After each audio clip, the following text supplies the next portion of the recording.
Peace I leave with you. My peace I give to you. I do not give as the world gives. Do not let your hearts be troubled. Do not be afraid. It's John 14:27. This day, it's a constant struggle, between the spirit and the flesh. And it's something I've been talking about a lot lately, because the stresses of life can suffocate faith and keep you from sharing love with people. The Sabbath is so important. Whatever day you celebrate it, a lot of people celebrate it on Sunday because that's the day he rose again.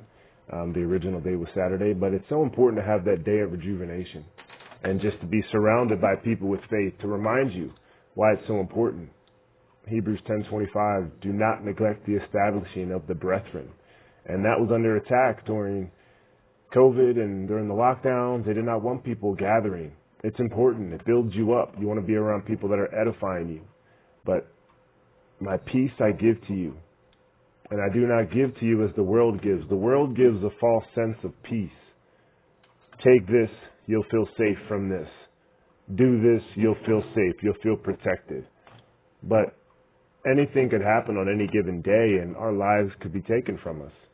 So the only true peace we have is in Christ, is our faith in our Creator.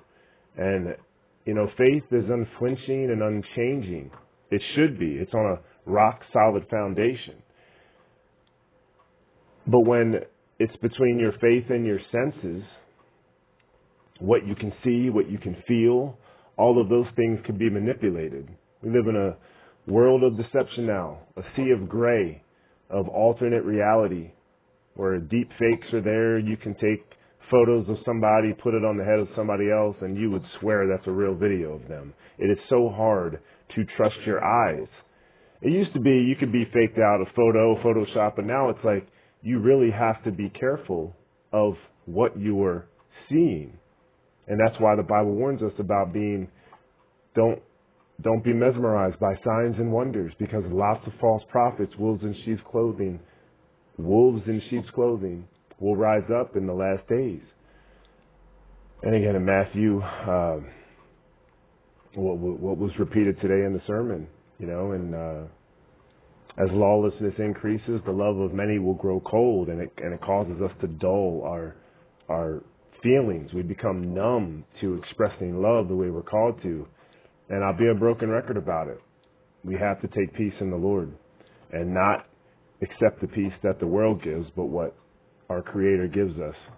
And take solace in that. The world's trying to manipulate all of us through our feelings, through our five senses, pandering to our pride and our ego, and wanting us to have a sense of comfort here in this world. But Jesus was never comfortable, and we shouldn't expect to be either.